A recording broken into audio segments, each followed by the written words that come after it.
दोन्ही राष्ट्रवादी एकत्र येण्याचा निर्णय वरिष्ठ पातळीवरती होणार, मंत्री आदिती तटकरे। राष्ट्रवादी एकत्र येण्याच्या निर्णयावर मंत्री आदिती तटकरे यांच्या प्रतिक्रिया। हा वरिष्ठ पातळीवरचा निर्णय आहे। अजितदादा त्यांच्या नेतृत्वाखाली काम करतात।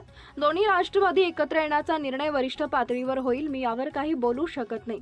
आम्ही कार्यकर्ते आहोत, यावर भाष्य करणं उचित नाही। वरिष्ठ निर्णय घेतील त्यांच्या सोबत आम्ही राहू। मला त्यांच्यावर मत व्यक्त करणं माझ्या स्तरावर उचित होणार नाही। नाशिक रायगड पालकमंत्री पदाविषयी प्रतिक्रिया। असं मी उलटे पण बोलू शकते। नाशिक आणि रायगड या जिल्ह्यावर मुख्यमंत्री उपमुख्यमंत्री लक्ष ठेवून आहेत। तिथला निधी चांगल्या पद्धतीने वितरित व्हावा, विकास कामं खंडित होऊ नयेत यासाठी तिघांचे प्रयत्न आहेत। जिल्ह्याच्या विकासात कुठलीही बाधा येणार नाही ही दक्षता मुख्यमंत्री आणि दोन्ही उपमुख्यमंत्री घेत आहेत।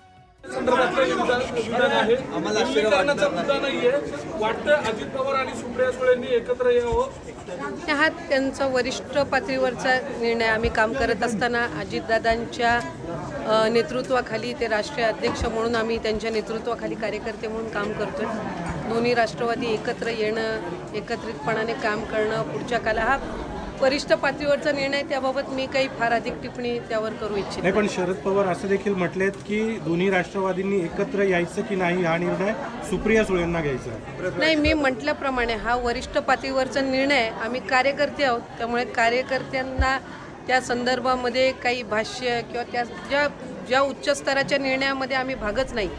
आम्ही कार्यकर्ते म्हणून अजितदादांच्या नेतृत्वाखाली काम करत आहोत, त्यामुळे ज्या पद्धतीनं वरिष्ठ निर्णय घेतील त्या पद्धतीनं आम्ही त्यांच्यासोबत। पण तसं झालं तर परत एकदा एकत्र काम करायला आवडेल का? मी आपल्याला म्हटलं की त्या संदर्भामध्ये मी एक कार्यकर्ता म्हणून अजितदादांच्या नेतृत्वाखाली आमचे प्रदेश अध्यक्ष तटकरे साहेब असतील, प्रफुल्लबाई असतील, आदरणीय भुजबळ साहेब असतील, यांच्या मार्गदर्शनाखाली राष्ट्रवादी काँग्रेस पक्षाचे आम्ही कार्यकर्ते पदाधिकारी म्हणून काम करतो।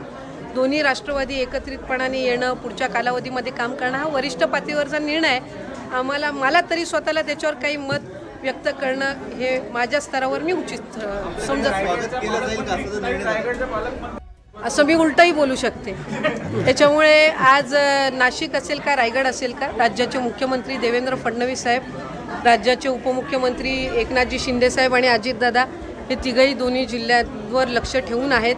तिथला निधी चांगल्या पद्धतीनं वितरित व्हावा, चांगल्या पद्धतीनं तिथली विकास कामं कुठली खंडित होऊ नये त्या संदर्भातलं ते तिघांचाही प्रयत्न आहे आणि त्या पद्धतीनं चालू आहे। जिल्ह्याच्या विकासामध्ये कुठेही बाधा येणार नाही ही दक्षता मुख्यमंत्री आणि दोन्ही उपमुख्यमंत्री त्या ठिकाणी घेतात। थँक्यू। व्हावा